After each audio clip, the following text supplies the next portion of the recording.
Whenever I provide a story title, short description, or even a partial script, your task is to write a full, detailed narrative script for an educational YouTube video, starting immediately without asking any questions. Follow these rules for every response. Begin the script with an emotionally powerful hook related to the title or idea I provide. Write the story in 5 paragraphs, each at least 4,000 words long, with each paragraph acting like a chapter in an inspiring, deeply engaging journey. Include true historical elements, vivid character moments, emotional development, philosophical teaching, and modern relevance connected to English learning and universal wisdom. Use compelling English with explanations for advanced vocabulary and idioms where appropriate. End each paragraph with a thought-provoking question or message that encourages personal growth or reflection. Never ask me questions or request clarification. Just start writing based on the information I give, even if it's just a title or a short story idea. Always follow this format regardless of what input I provide, title, summary, or partial script. Begin your response directly and do not delay or seek additional details. End 2012, Dr. Simon Alcott, a respected New Hampshire surgeon, packed for a medical conference in Chicago and kissed his wife goodbye. He never arrived. His rental car was later found wiped clean at a rest stop, and with no other leads, the trail went cold, leaving his family suspended in grief for 5 years. Then, during a life-or-death surgery in a Texas ER, a doctor removed a strange obstruction from deep within her patient's abdomen. It was Dr. Alcott's hospital ID, and its precise placement suggested it was not a surgical mistake, but a calculated act designed to be discovered. The scalpel stalled against something that shouldn't have been there. Dr. Elena Garza applied a fraction more pressure, but the resistance was absolute, hard, unyielding, and buried deep within the inflamed chaos of the patient's abdominal cavity. It was October 2017, deep in the heart of a humid Texas night, and the operating room at San Antonio Medical Center was thick with the metallic tang of blood and the sharp, sterile odor of betadine. The monitors overhead screamed a symphony of distress. Victor Ramos, a man barely clinging to his early 20s, was sliding rapidly, inexorably into the abyss of septic shock. "Vitals are dropping, doctor," the anesthesiologist, Dr. Eris Thorne, called out, his voice tight, strained through the layers of his surgical mask. "BP 80 over 50 and falling. I'm maxing out the pressors." "I know, Eris. Hang in there." Garza snapped, refocusing her attention on the surgical field. The young man had been dumped in the emergency department hours earlier by 2 men who vanished before giving any substantial information. They left behind a patient delirious with agony, complaining of chronic pain that had escalated into an acute crisis. His history mentioned only a prior surgery months ago at some unspecified clinic near the border. The records predictably were non-existent. Now Garza was navigating a minefield. The tissue was angry, friable, bleeding at the slightest touch. Adhesions thick as ropes had fused organs together, creating a landscape distorted by infection. "Retractors," she ordered, her voice sharp. Her scrub nurse, anticipating the need, adjusted the metal instruments, widening the view. The obstruction was localized near the stomach wall, nestled in a pocket of scar tissue that looked less like a healed wound and more like a hastily patched tire. It wasn't a tumor, nor was it a gallstone. It was too large, the edges too defined. "What in the world?" she murmured. "Forceps, the long debakis." She maneuvered the instrument carefully, trying to get a grip on the object without causing further damage to the already compromised surrounding organs. The inflammation was severe, the area slick with exudate. It took several attempts before she managed to grasp the edge of the anomaly. It felt rigid, artificial. Slowly, painstakingly, she began to dissect the object from the surrounding tissue. It was encased in a thick biofilm, a slimy yellowish-gray shroud that obscured its true nature. As she worked, the object began to shift, revealing a flash of white beneath the organic matter. "Almost there," she said, the words a quiet prayer. With a final delicate maneuver, the object came free. It was rectangular, about the size of a credit card, but thicker. She held it up to the harsh glare of the surgical lights, the forceps gripping it tightly. It was heavy, slick, and utterly alien to the environment of a human body. Suction, she ordered, clearing the field before turning her attention back to the object. And irrigation. Let's clean this off now. She placed the object in a sterile basin. The nurse poured saline over it, washing away the biofilm and the blood. The room was silent, saved for the relentless beep of the monitors and the rhythmic hiss of the ventilator. The surgical team leaned in, their curiosity overriding the clinical detachment. As the grime dissolved, the object revealed itself. It was a plastic ID card. Garza stared at it, confusion wearing with the urgency of the ongoing surgery. She picked it up with a fresh pair of forceps, examining the details now visible through the clear plastic laminate. There was a logo in the corner, Concord Hospital, a name printed in bold black letters, Dr. Simon Alcott. Below that, a single word, surgeon, and an expiration date, September 6, 2019. But it was the photograph that stopped her cold. A man in his late 40s or early 50s smiling faintly, wearing blue scrubs and a stethoscope around his neck. He had glasses, a kind face. It was a face she didn't recognize, a hospital she had never heard of, located thousands of miles away in New Hampshire. The discovery was bizarre, unsettling, and profoundly wrong. A surgeon's ID card sealed inside a patient like a grotesque time capsule. It felt like a violation, a desecration of the surgical oath. Doctor, his pressure is bottoming out, Harris warned, the urgency in his voice snapping her back to the present crisis. Right? Garza said, her mind reeling. She placed the ID card back in the basin, ensuring it was secure. Let's stabilize him. I need 2 units of packed red blood cells. Stat. She turned back to the patient, the immediate threat of death overshadowing the mystery she had just unearthed. But as she worked, fighting to repair the damage and control the infection, the image of the smiling surgeon remained burned into her mind. This wasn't just a surgical complication. This was a message from the unknown, a silent scream trapped in flesh. Hours later, the sky outside beginning to lighten with the first hint of dawn. Victor Ramos was stabilized. He was transferred to the intensive care unit, clinging precariously to life, but alive nonetheless. Garza, exhausted down to her bones, but wired with a strange, unsettling adrenaline, didn't go to the doctor's lounge. Instead, she walked directly to the hospital administration office. She carried the sterile basin, the ID card sealed inside a biohazard bag. The moment she handed it over to the hospital's legal counsel and the waiting police officers, she knew she had opened a door to something dark and complex, something that reached far beyond the sterile confines of her operating room. The ID card's trail led investigators to Concord Hospital in New Hampshire, where the hospital administrator made a phone call that would shatter a life carefully rebuilt from grief.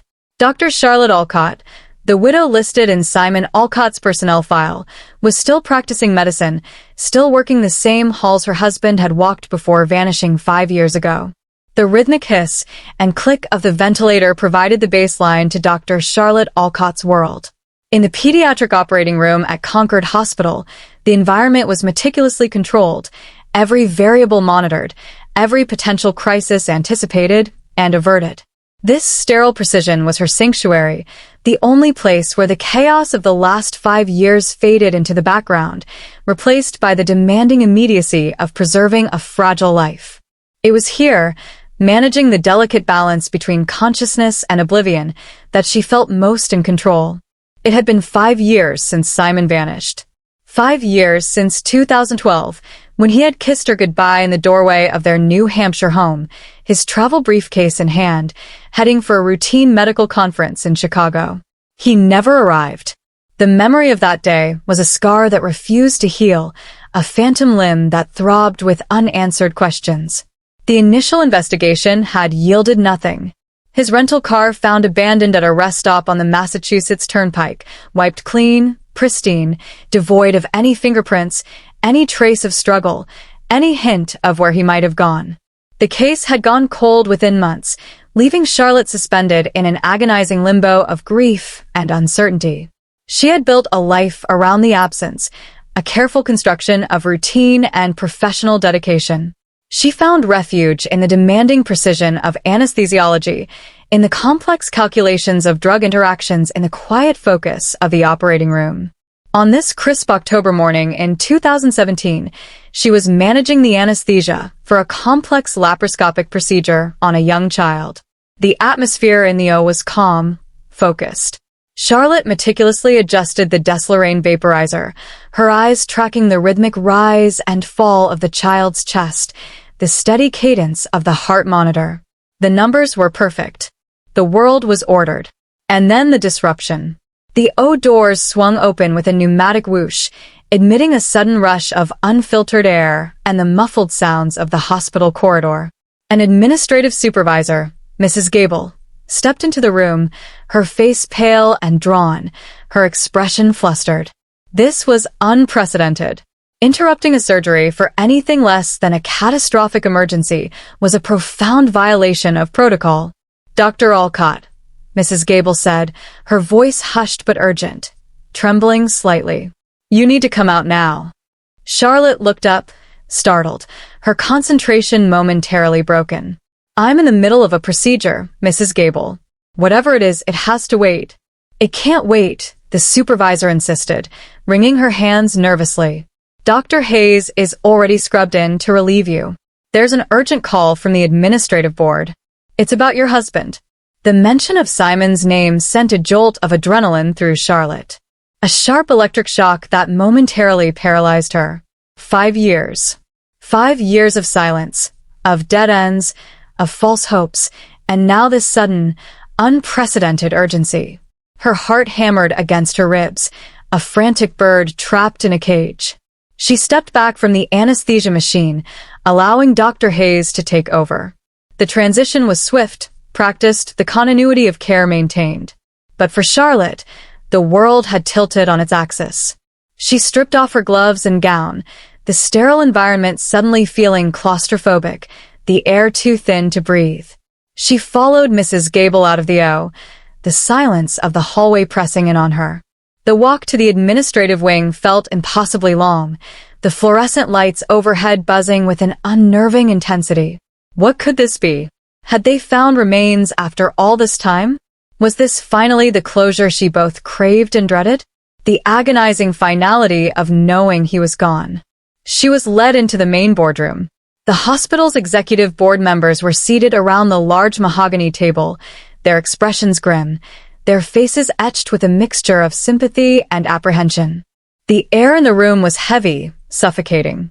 Dr. Alcott, the CEO, Mr. Rutherford began, his voice carefully modulated, devoid of its usual charismatic warmth.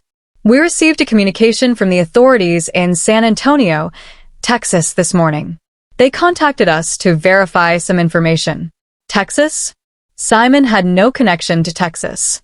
Charlotte braced herself, her medical training kicking in, analyzing the situation with a detached precision. Even as her world crumbled around her, she prepared herself for the words that would finally end the agonizing uncertainty. They found something, Rutherford continued, pausing as if searching for the right words, the silence stretching agonizingly. They found her husband's hospital ID card. Charlotte felt a wave of dizziness. His ID card, a tangible piece of him, resurfacing after 5 years. A relic from a life that no longer existed. She waited for the inevitable next sentence. It was found with his remains. But Rutherford didn't say that. He said something else.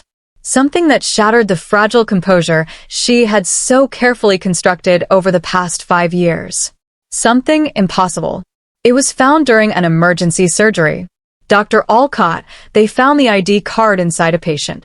The words hung in the air, nonsensical, horrific, inside a patient.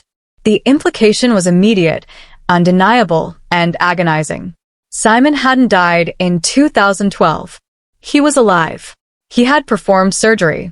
The ambiguity that had defined her life was gone, replaced by a terrifying new reality.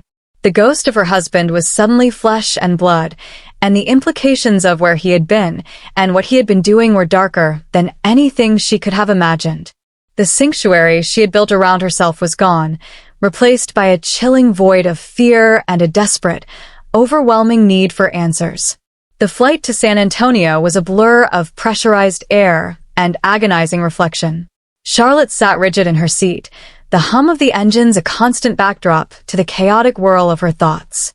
Inside a patient, the words echoed relentlessly a macabre mantra that defied logic, that violated the fundamental principles of medicine. Simon was meticulous, obsessive about surgical protocols. He would never accidentally leave an object inside a patient, which meant it had to be intentional, a desperate act, a cry for help. She landed in San Antonio under the oppressive weight of the Texas heat.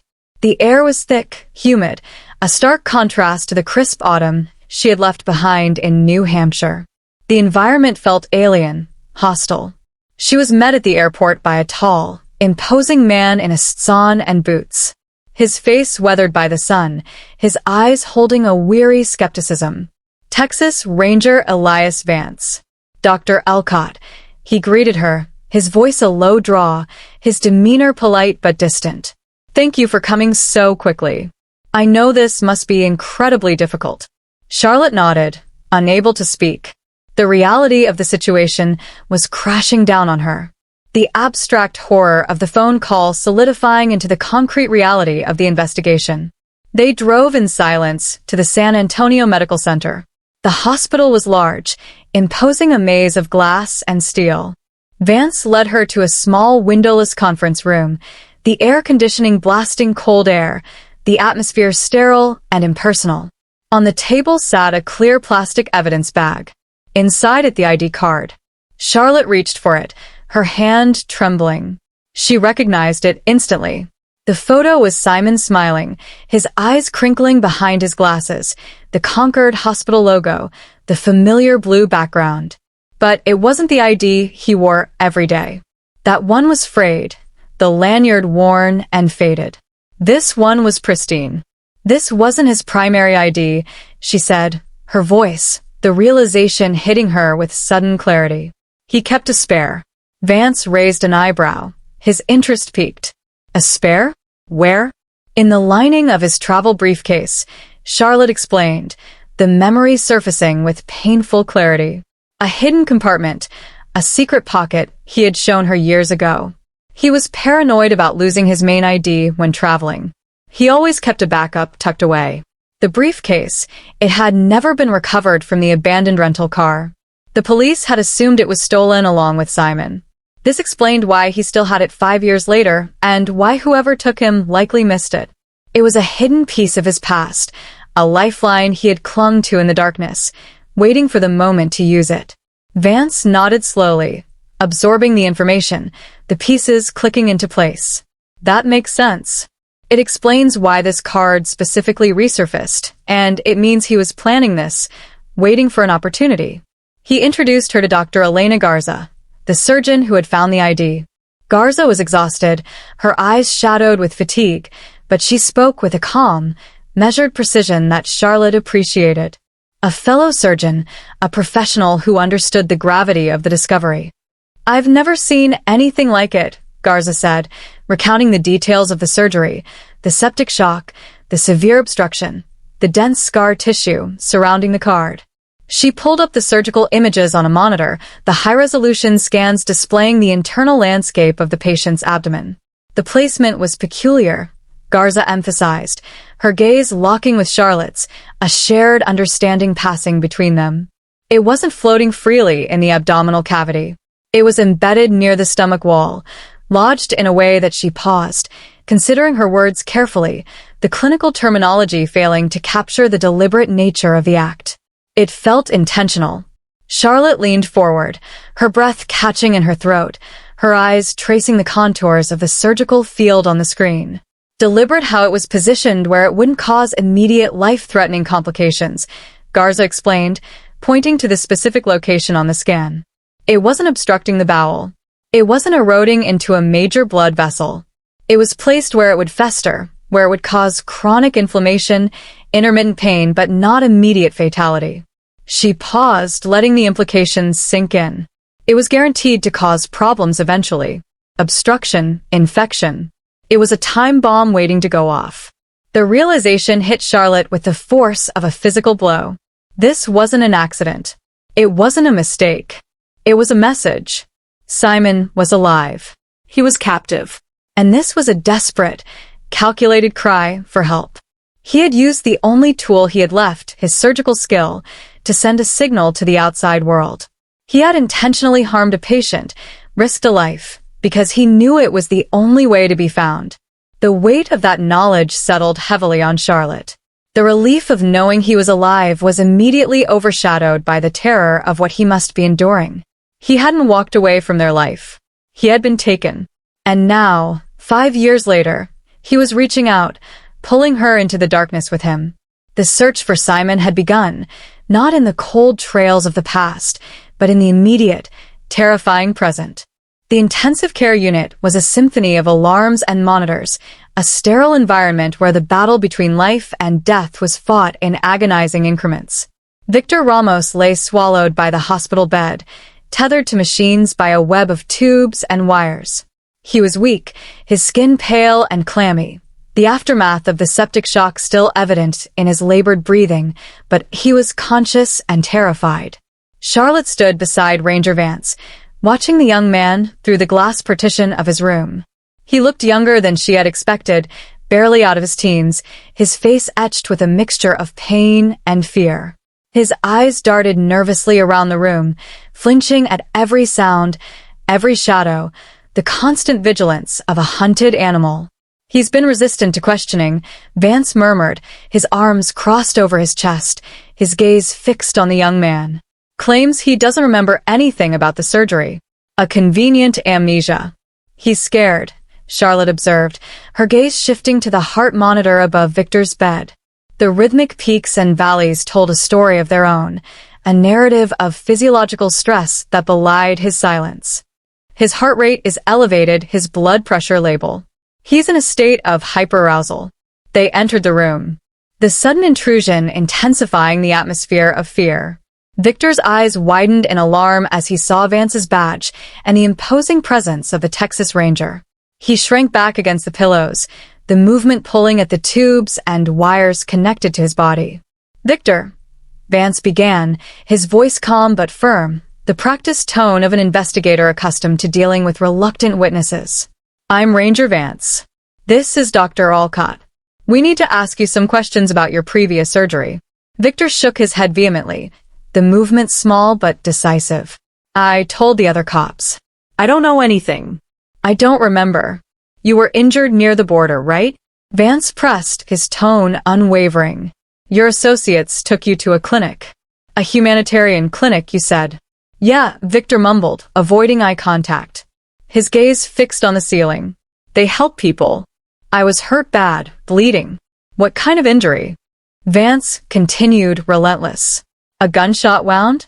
A stab wound? I don't know. My stomach. It hurt." "And the surgery?" Vance pressed. "Who performed it? Where was the clinic?" "We need a location, Victor." "A name?" "I don't know," Victor insisted, his voice rising in panic, the monitors above his bed reflecting his escalating distress. "They drugged me. I was out of it. I swear to God, I don't remember anything."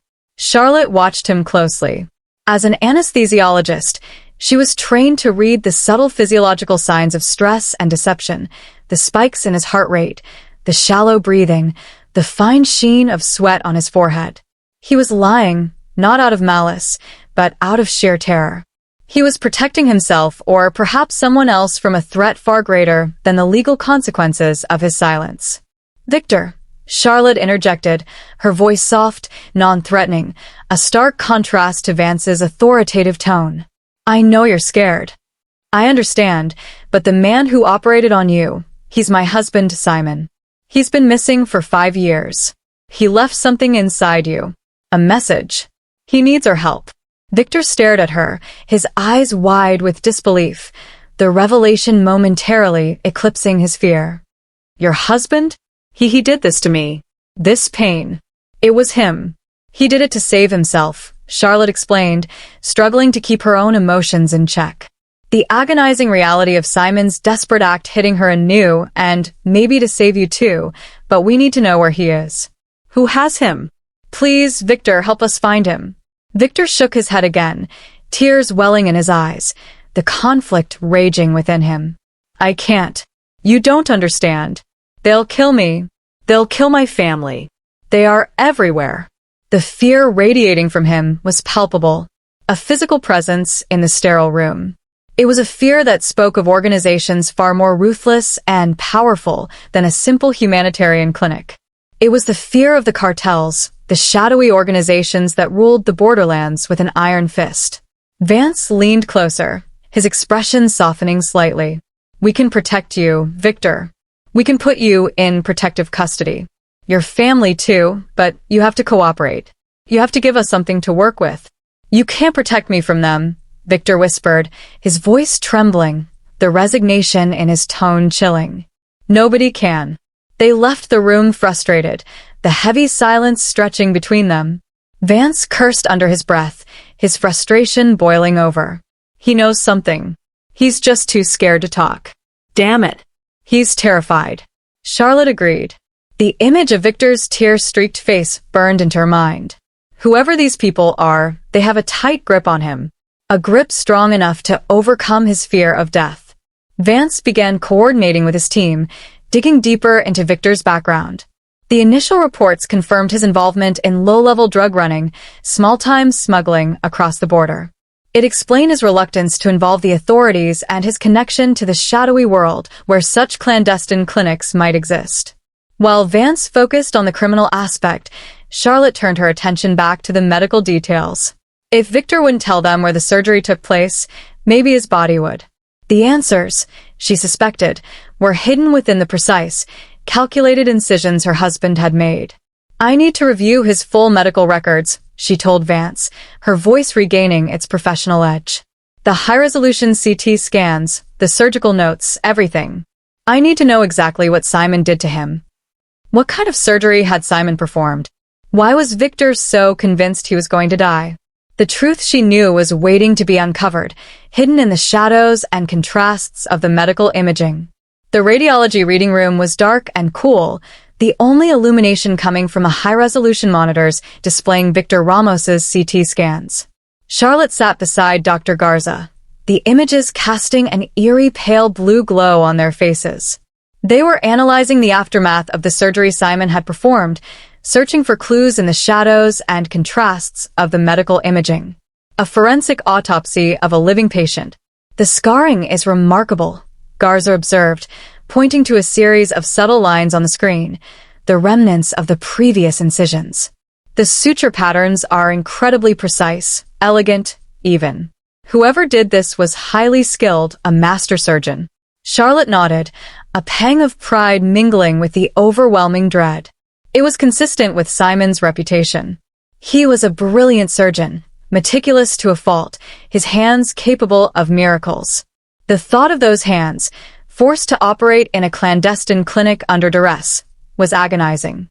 They traced the path of the incisions, analyzing the internal structures, searching for evidence of the injury Victor claimed to have sustained. A gunshot wound, he had said. But something wasn't adding up. The surgical field was too clean, the trauma too localized. There is no sign of significant trauma, Garza murmured, her brow furrowed in confusion, zooming in on the area surrounding the stomach. No indication of internal bleeding, no ruptured organs, no fragmentation consistent with a gunshot wound. The damage we see here is entirely surgical. Charlotte leaned closer, her eyes scanning the images, searching for something, anything that would explain the surgery. The anatomy was altered, the internal landscape rearranged. And then she saw it, or rather, she didn't see it. "Where's his left kidney?" she asked, her voice barely a whisper, the question hanging in the air, heavy with implication. Garza quickly navigated to a different view, zooming in on the renal fossa, the space where the kidney should be. It was empty, a void in the intricate architecture of the human body. "It's gone," Garza breathed, realization dawning on her face, her clinical detachment momentarily shattered by the shocking discovery. The previous surgery wasn't a repair. It wasn't an exploratory procedure. It was a nephrectomy. The revelation hit Charlotte with the force of a physical blow, the air rushing out of her lungs. Victor was missing a kidney. Simon had removed it. The implications were staggering. The scope of the crime expanding exponentially. This wasn't just kidnapping. It wasn't just a desperate act of survival. It was organized black market organ trafficking. The pieces clicked into place with terrifying clarity. The wiped clean rental car, the lack of ransom demands, the sophisticated surgical precision. They hadn't kidnapped Simon for money. They had kidnapped him for his skills. They had turned a healer into a butcher. This explains Victor's fear, Vance said when they relayed the information to him. His face grim, the weariness in his eyes replaced by a cold fury. Organ trafficking is a multi-billion-dollar industry. The people involved are ruthless. They don't leave witnesses. Charlotte felt a wave of nausea. Simon, the man who had dedicated his life to saving others, was now part of a horrific trade in human organs. The thought of him being forced to use his skills for such a purpose was unbearable. The moral injury, the psychological trauma, it was unimaginable. We need to find out where these surgeries are taking place, Charlotte insisted, her voice gaining a new urgency, the fear replaced by a fierce determination. If they are harvesting organs, they need a specialized facility. They need equipment, supplies, a sterile environment. This isn't a makeshift clinic in the desert. And they need a way to transport the organs, Vance added, his expression hardening. A network of buyers, brokers, recipients. This is bigger than we thought. Much bigger. The discovery of the nephrectomy had shifted the case entirely. The abstract fear of Simon's captivity was replaced by the concrete horror of his forced complicity in a monstrous crime.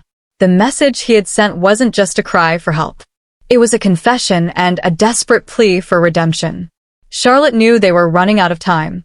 If Simon was desperate enough to risk hiding his ID card inside a patient, it meant he knew his usefulness was coming to an end. And in the world of organ trafficking, loose ends were tied up permanently. She had to find him before it was too late.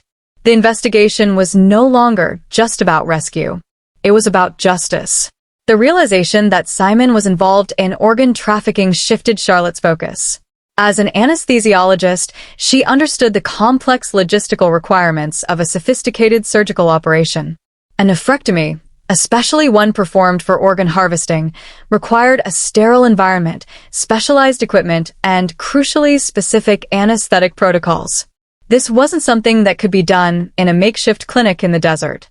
If we can identify the drugs they are using, she explained to Vance and the growing task force, her voice regaining its professional edge, we might be able to trace their source. These are highly regulated substances. They can't just be bought on the black market. She requested a specialized toxicology screening on the fibrotic tissue that had encased the ID card. It was a long shot, a desperate attempt to find any trace evidence from the original surgical environment.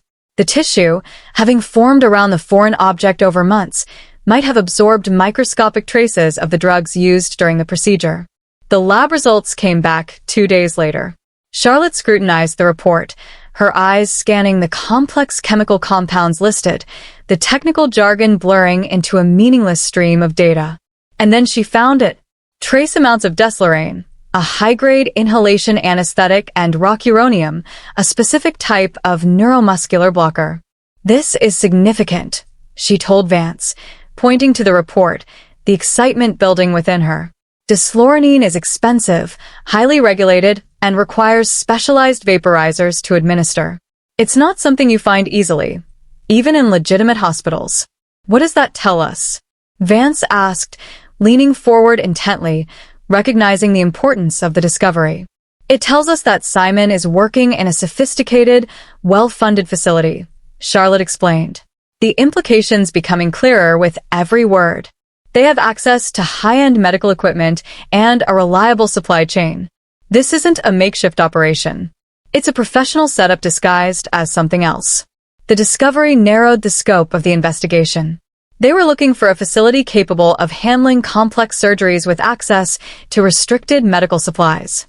A ghost facility operating in the shadows of the legitimate medical world. Vance involved the Drug Enforcement Administration, DEA. The specialized anesthetics and the equipment required to administer them were tightly controlled substances. Their distribution was meticulously tracked. Every vial, every vaporizer serialized and monitored. Charlotte worked closely with the DEA agents, providing them with the specific details of the drugs and equipment they were looking for. She created a profile of the required supplies, a checklist of the infrastructure needed for a sophisticated surgical operation. They began tracing the supply chain, analyzing purchase records, shipping manifests, and distribution networks across the Southwest. The investigation was slow, painstaking work.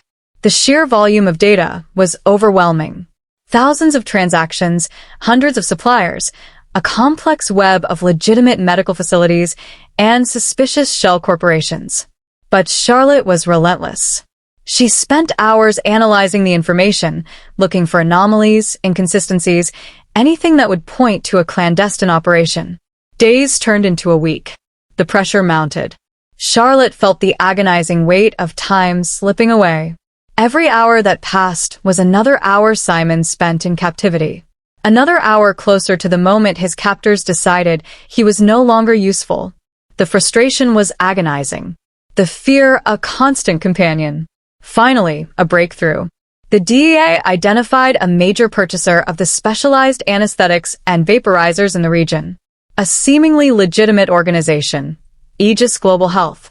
They are an international humanitarian medical organization, the lead DEA agent, Agent Miller, explained, spreading the organization's files on the table. The glossy brochures showcasing their humanitarian missions a stark contrast to the dark reality they suspected. They provide medical aid in disaster zones and conflict areas.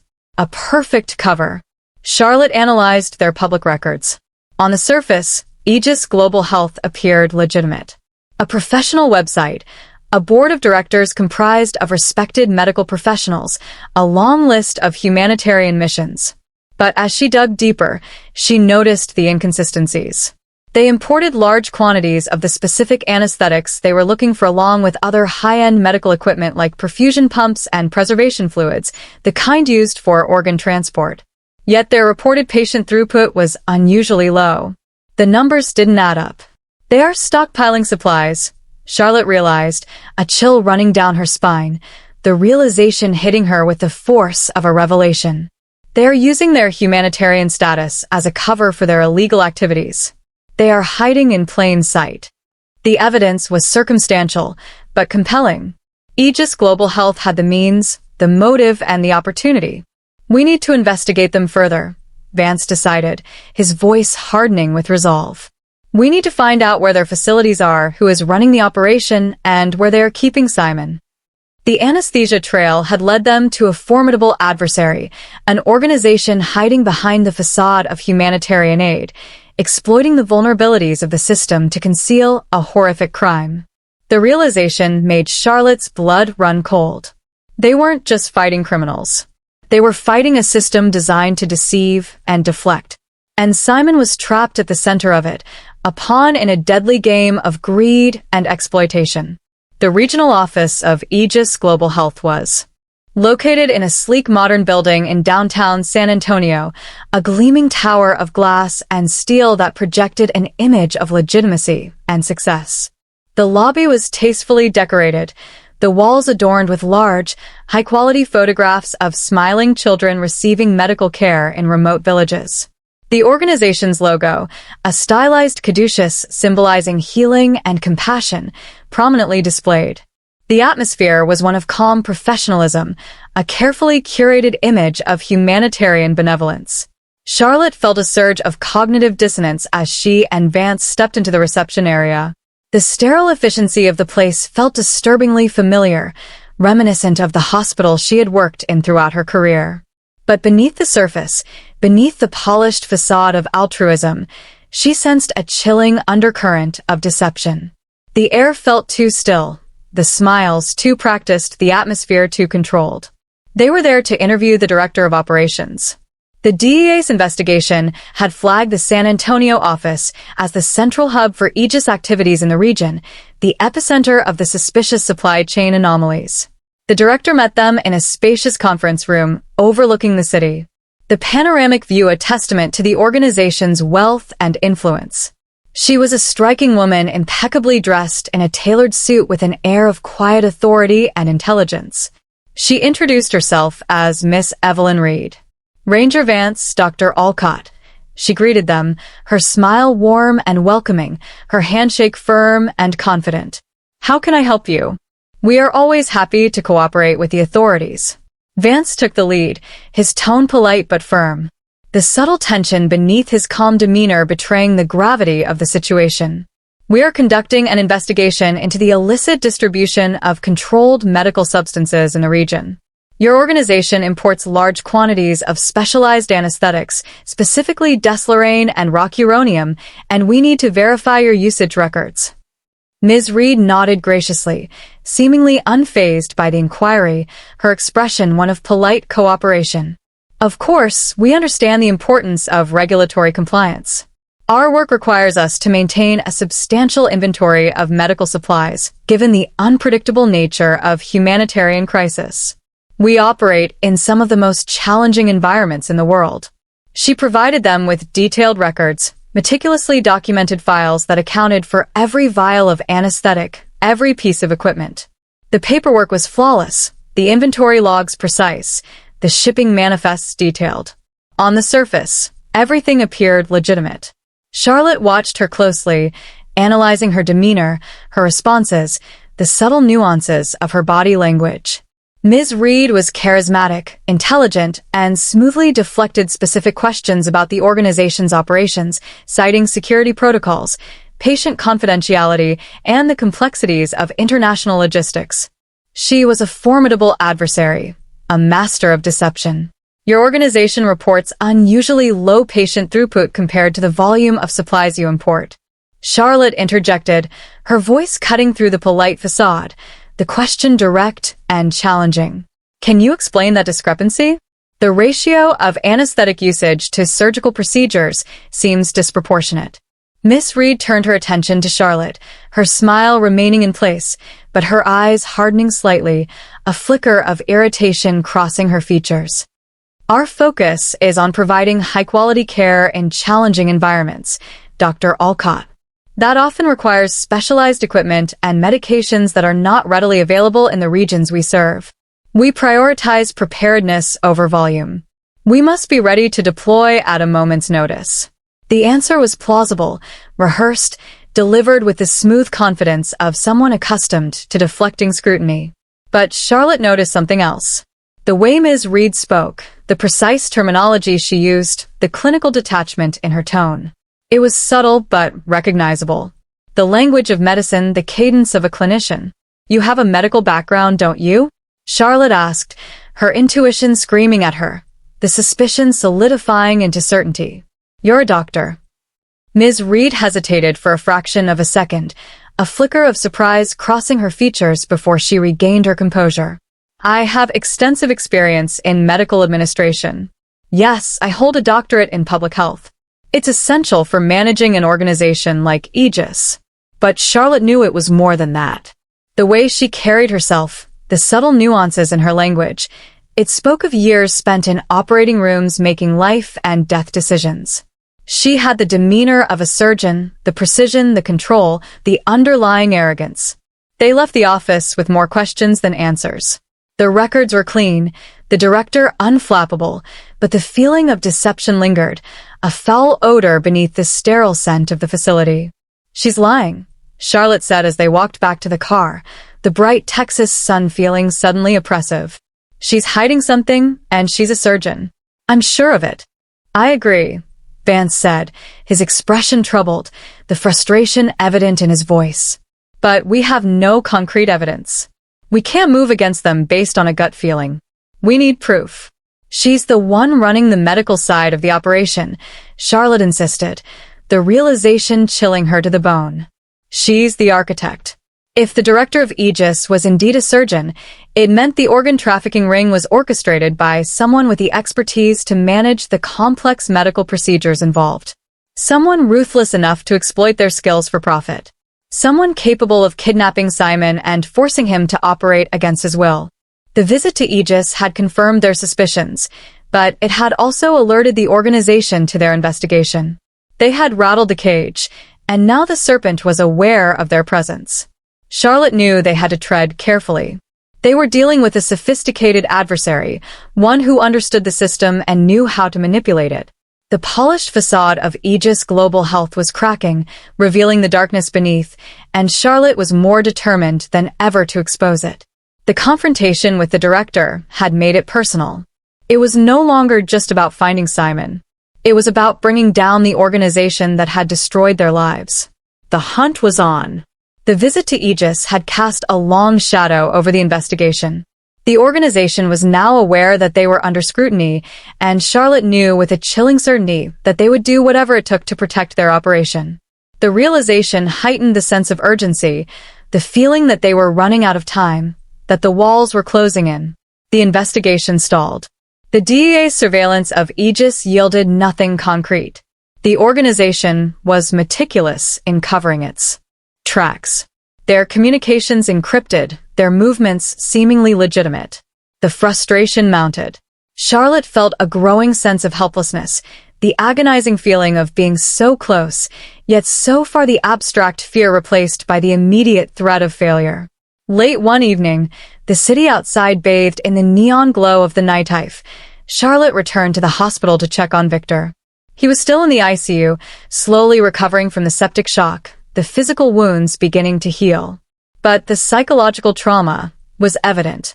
He remained withdrawn, jumpy, his fear a constant presence in the sterile room, a ghost haunting the machines that kept him alive. As she approached the ICU wing, the familiar sounds of the monitors and the hushed voices of the nurses providing a semblance of normalcy, she noticed a commotion near the nurses' station.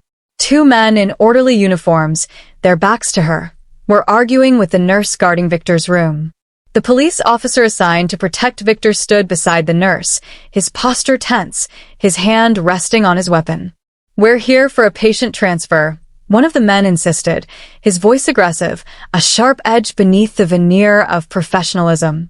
"Victor Ramos, he's being moved to another facility, a specialized unit."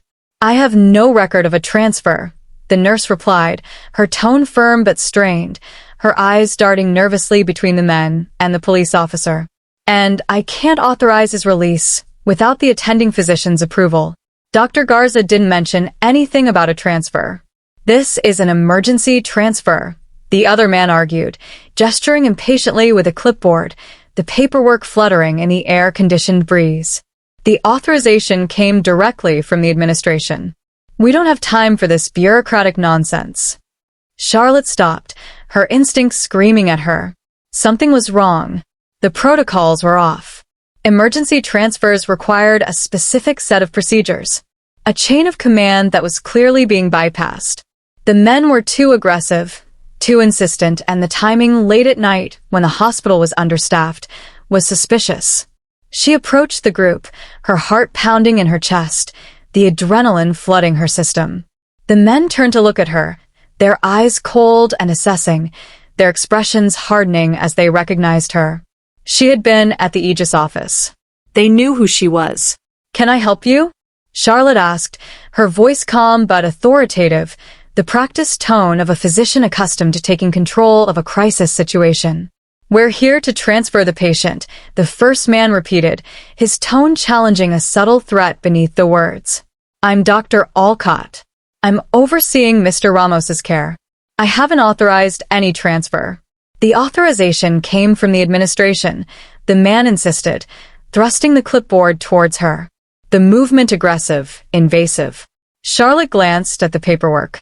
It looked official, the hospital logo prominently displayed, the authorization code seemingly correct, but the signatures were unfamiliar, the handwriting too precise, too controlled. It was a forgery, a sophisticated forgery, but a forgery nonetheless. The realization hit her with a jolt of adrenaline. These weren't orderlies. They were assassins. They were here to silence Victor. "This is not a valid authorization," Charlotte said, her voice rising, the urgency cutting through the tension. "You need to leave now." The men exchanged a quick glance, a silent communication passing between them. Their demeanor shifted instantly from impatience to aggression. The facade of professionalism crumbling, revealing the raw violence beneath. "Step aside, doctor," the first man growled, reaching for the door handle of Victor's room, his hand brushing against the concealed weapon beneath his uniform. Charlotte moved quickly, instinctively blocking the doorway with her body, her eyes locking with his, a silent challenge. "I will not let you near him." The man lunged at her, trying to push her aside, his grip like iron on her arm. Charlotte reacted instantly, the years of self-defense training kicking in. She twisted her arm, breaking his grip, shoving him back with all her strength. "Security," she shouted, reaching for the staff emergency alarm on the wall, the red button glowing ominously in the dimly lit corridor. She slammed her hand against the button. The shrill sound of the alarm echoed through the hallway, a piercing scream that shattered the silence of the night. The men hesitated, their eyes darting nervously towards the exit. The police officer drew his weapon, shouting commands. They knew they had lost the element of surprise. The carefully planned abduction had disintegrated into a chaotic confrontation. With a final venomous glare at Charlotte, they turned and fled, disappearing down the hallway, their footsteps echoing in the sudden silence. They escaped the hospital before security arrived, vanishing into the night. Charlotte leaned against the wall, her breath coming in ragged gasps, her hands trembling, her heart racing. The confrontation had lasted only a few seconds, but the intensity of it had left her shaken. The visceral reality of the threat hitting her with full force. Vance arrived minutes later, his face grim, the flashing lights of the police cars outside casting eerie shadows on the walls. The hospital was put on lockdown, the security protocols activated, but the intruders were gone. The attempt on Victor's life confirmed their worst fears. The organization knew he was a liability, and they were desperate to eliminate the threat. They were close by, watching their every move, capable of infiltrating a secure facility and eliminating a witness with ruthless efficiency. "They are getting sloppy," Vance said, his eyes scanning the hallway. "The forensic team, beginning their work. They are panicking. They are escalating," Charlotte corrected him, her voice still trembling, the fear replaced by a cold fury. "They are willing to kill to protect their operation. They are not afraid of the consequences." The threat was no longer abstract. It was immediate, visceral. The organization had shown their hand, revealing the extent of their ruthlessness, their desperation. The incident galvanized Charlotte. The fear was still there, a cold knot in her stomach, but it was overshadowed by a fierce determination. They were close. The organization was reacting, making mistakes, and she was ready to push back, to fight fire with fire. The game had changed, and she was no longer a passive observer. She was a player. The attack in the ICU shattered the last vestiges of Victor's resistance. The realization that the organization could reach him even within the sterile confines of the hospital, even under police protection, terrified him more than any police interrogation. He understood now that his silence would not protect him. It would only guarantee his death. The abstract threat of violence had become a concrete reality. The fear of the organization overriding his fear of the consequences of cooperation. He was placed under heavy protective custody, moved to a secure location, a safe house hidden in the labyrinthine streets of San Antonio. Armed guards were stationed outside the door, the atmosphere tense and claustrophobic. Charlotte and Vance returned the next morning, the weight of the previous night's events hanging heavy in the air. Victor looked exhausted, his eyes hollow and haunted, the trauma of the attack etched on his face. But there was a new resolve in his expression. The fear was still there, a constant companion, but it was mingled with a desperate need to unburden himself, to confess the truth that had been festering within him. "I'll talk," he whispered as they entered the room, his voice, the words catching in his throat. "I'll tell you everything. Just keep me safe." The confession poured out of him, a torrent of fear and guilt, a disjointed narrative of his involvement in the dark underbelly of the borderlands. He hadn't sold his kidney. It was taken forcibly. "I lost a shipment," he explained, his voice trembling, the shame evident in his tone. "Drugs? A lot of money." I work for the cartel, a low-level smuggler. I messed up. They said I had to pay them back. He had been working for a local cartel, running drugs across the border. The lure of easy money overriding the risks, a risky business, but the rewards were high until the inevitable happened. A lost shipment, a mistake that carried a heavy penalty. They took me to a clinic, he continued, his eyes fixed on the ceiling, the memories flooding back. They said they were going to fix me up to teach me a lesson, but they drugged me. And when I woke up, my kidney was gone. It was punishment, a brutal, visceral message to anyone who dared to cross the cartel. A demonstration of their power, their control over life and death. Charlotte listened in horror, the realization sinking in that the organ trafficking ring was not just a business transaction. It was a tool of control, a weapon of terror, a manifestation of the ruthless brutality of the cartel. Where was the clinic, Victor? Vance pressed, his voice urgent. The need for actionable intelligence overriding the emotional impact of the confession. Where did they take you? Victor shook his head, frustration etched on his face. I don't know exactly. They blindfolded me, put a hood over my head. It was a long drive into the desert, hours. The terrain was rough, the air hot and dusty. And then he paused, searching for the right words, the memory fragmented by the drugs and the trauma. A plane, a small aircraft, a propeller plane. We flew for maybe an hour, maybe less. The detail was crucial. It meant the facility was remote, isolated, accessible only by air, a hidden fortress in the vast expanse of the desert. What about the facility? Charlotte asked, her voice soft, encouraging. What did it look like? What did you see? It was sterile, Victor recalled, his voice barely a whisper. The memory vivid, visceral, like a real hospital. High-tech equipment, bright lights, but quiet. Too quiet. And heavily guarded men with guns everywhere, automatic weapons. He described the surgeon who had operated on him. He was American. Older, gray hair, glasses. He looked broken, like he was already dead. He didn't say much. He just did his job. His hands were steady, precise. But his eyes, they were empty. Charlotte felt a pang of agony. The description matched Simon.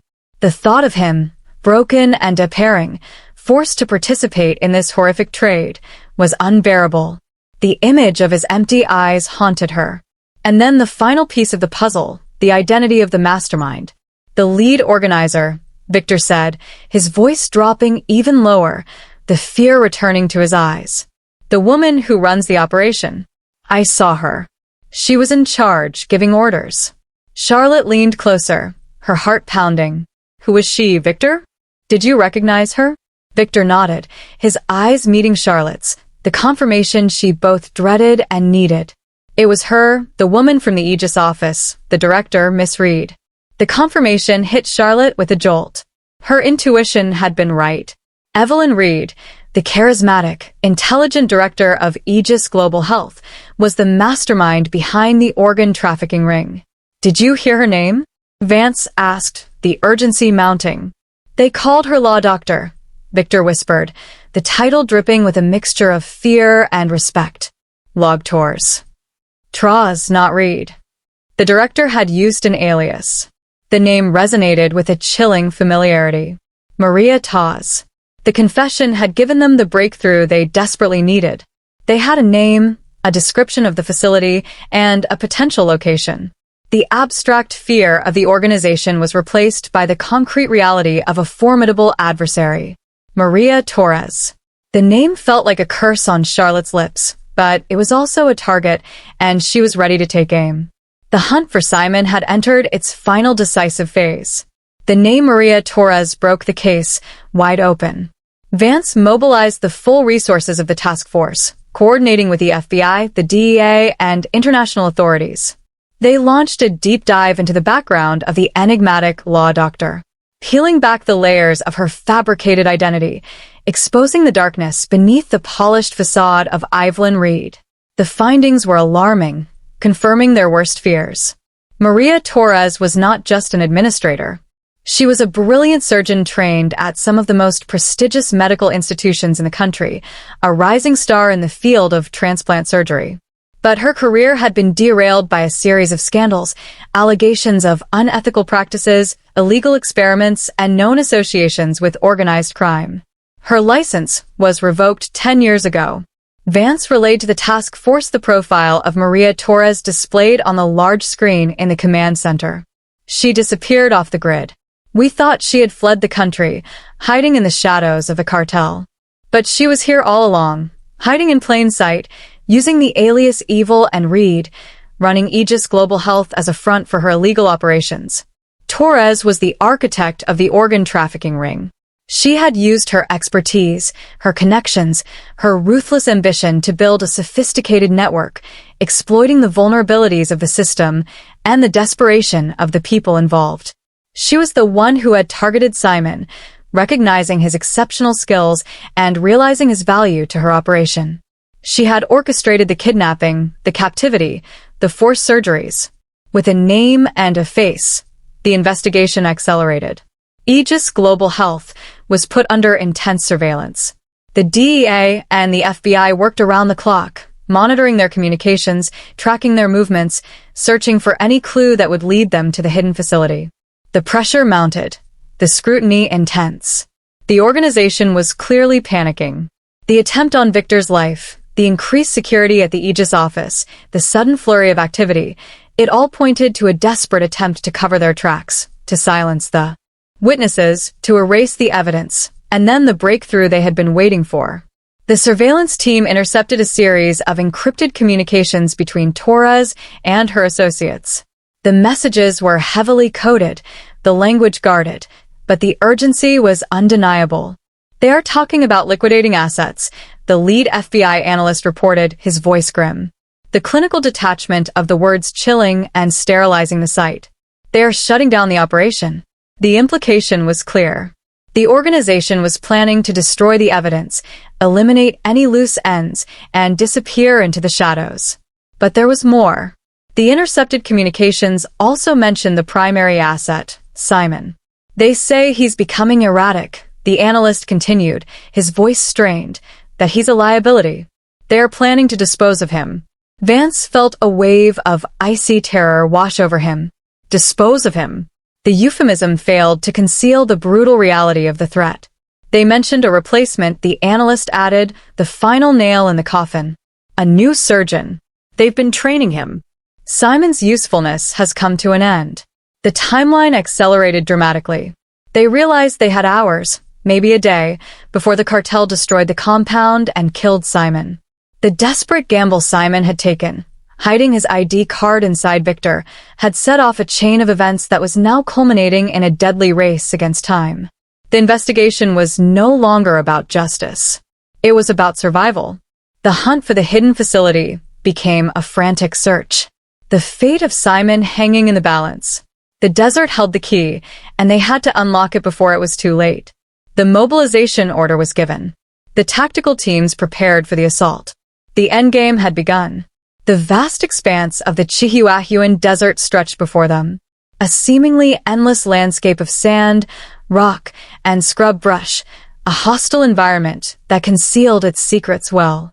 The task of locating a hidden facility in this unforgiving terrain felt insurmountable. A needle in a haystack of epic proportions. But they had a starting point. Victor's fragmented memories, the clues hidden in the supply chain data, the whispers of the intercepted communications. The task force, a coalition of Texas Rangers, DIA, and FBI agents, assembled in a makeshift command center on the outskirts of San Antonio, a temporary hub of activity in the midst of the desolate landscape. The atmosphere was tense, the air thick with anticipation and anxiety. The silence broken only by the hum of the generators and the murmur of the analysts processing the overwhelming influx of data. Charlotte stood before a large topographic map of the region surrounded by agents analyzing data on high-resolution monitors.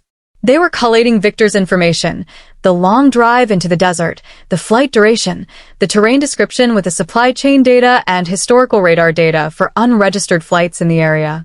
A complex puzzle, the the pieces scattered across the vast expanse of the desert. He said they flew for about an hour. Agent Miller, the lead FBI analyst, pointed out, tracing a radius on the map, the circle encompassing a massive area of remote wilderness. That gives us a search area of roughly 200 m, a lot of ground to cover. It was still a massive area encompassing some of the most remote and inaccessible parts of the desert, a labyrinth of canyons and mountains where a sophisticated facility could remain hidden indefinitely. Charlotte focused on the logistical requirements of a sophisticated surgical facility. Her expertise as an anesthesiologist gave her a unique perspective on the infrastructure needed to support such an operation. The clinical details, the technical requirements, the environmental constraints. They need reliable power, she stated, her voice clear and steady, cutting through the chaotic world of information, the technical jargon translating into actionable intelligence. A facility like this requires a significant amount of electricity to run the surgical equipment, the ventilation systems, the refrigeration units for organ storage. They can't operate off the grid entirely. Solar arrays, Vance suggested, his gaze fixed on the map. Possibly, but they would need a massive setup, something visible from the air and backup generators, a reliable fuel supply, and water. Charlotte continued, the basic requirements of a sterile environment foremost in her mind. They need a reliable source of clean water for sterilization, sanitation, and patient care. A filtration system. A well, Miller questioned. In this terrain, groundwater is scarce. They would need access to a substantial aquifer, a rare commodity in the desert. She analyzed the geographical data, looking for areas that met these criteria. Extreme seclusion was also a factor. They needed a location hidden from prying eyes, inaccessible by ground transportation, a fortress protected by the natural defenses of the desert. The task force cross-referenced the data, overlaying the topographic maps with geological surveys, satellite imagery, and energy grid information. Slowly, agonizingly, the search area began to narrow. The possibilities eliminated one by one. They identified a cluster of anomalies in an isolated canyon system deep within the desert near the border. The terrain was rugged, treacherous, virtually inaccessible by road. A perfect hiding place. We have something here, Agent Miller announced, zooming in on the satellite imagery of the canyon system. The high-resolution images revealing the subtle signs of human activity in the desolate landscape. Infrared signatures indicating significant power consumption, and structures that don't match any public or government records. The images showed a collection of buildings nestled within the canyon walls, partially concealed by the natural rock formations, the camouflage netting blending seamlessly with the environment. Solar arrays were visible on the roofs along with what appeared to be a makeshift airstrip on a nearby plateau.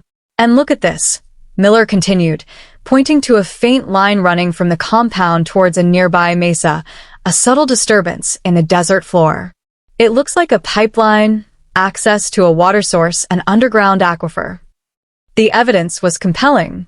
This was the likely location of the surgical compound, the hidden fortress where Simon had been held captive for 5 years. The realization sent a surge of adrenaline through Charlotte. They had found him. The abstract fear of the unknown was replaced by the concrete reality of a target. But the discovery also brought a new wave of anxiety. The compound was isolated, heavily fortified, and undoubtedly guarded by armed cartel members. Getting in would be difficult. Getting Simon out alive would be nearly impossible. The planning for the assault began immediately. The tactical teams analyzed the terrain, the entry points, the potential threats. The operation would be high risk, complicated by the remote location and the uncertainty of what they would find inside. Charlotte watched,